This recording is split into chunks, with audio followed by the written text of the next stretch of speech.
प्रभु राम ने अपने राज्याभिषेक में केवल एक व्यक्ति को आमंत्रित किया था। जानते हैं उस सौभाग्यशाली व्यक्ति का नाम। यूं तो प्रभु राम के राज्याभिषेक के दौरान बहुत से सम्मानित लोगों को बुलाया गया था, लेकिन इनमें केवल एक व्यक्ति ही ऐसे थे जिन्हें स्वयं प्रभु राम ने आमंत्रित किया था। रामायण की कथा अद्भुत है। वो एक आदर्श जीवन की परिकल्पना तो है, साथ ही साथ जीवन जीने का सार भी है। रामायण की कथा हमें रिश्तों में मर्यादा रखना सिखाती है और साथ ही हमें उन गलतियों से भी परिचित करवाती हैं जो मनुष्य को गर्त में धकेल सकती हैं। रामायण की कथा अनुसार भगवान राम अपनी पत्नी जानकी और भाई लक्ष्मण के साथ 14 वर्षों के वनवास पे गए थे और वहां उन्होंने असुर राज रावण का सामना किया। रावण, जिसे आज भी बुराई का प्रतीक माना जाता है।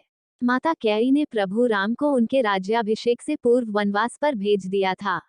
जब भाई भरत को इस बात का पता चला तो वे वन में अपने ज्येष्ठ भ्राता से मिलने गए और उन्हें वापस ले जाने की जिद करने लगे।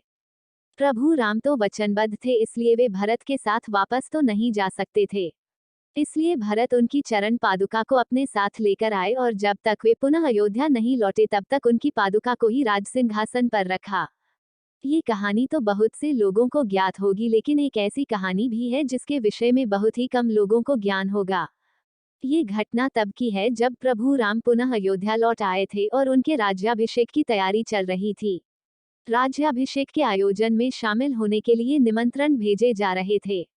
जब भरत ने प्रभु राम से पूछा कि आप अपनी ओर से किन किन लोगों को आमंत्रित करना चाहते हैं, तो प्रभु राम ने बोला, मैं तो 14 वर्षों से वनवास में था, मुझे तो ये भी ज्ञात नहीं कि किस देश या किस राज्य का राजा कौन है।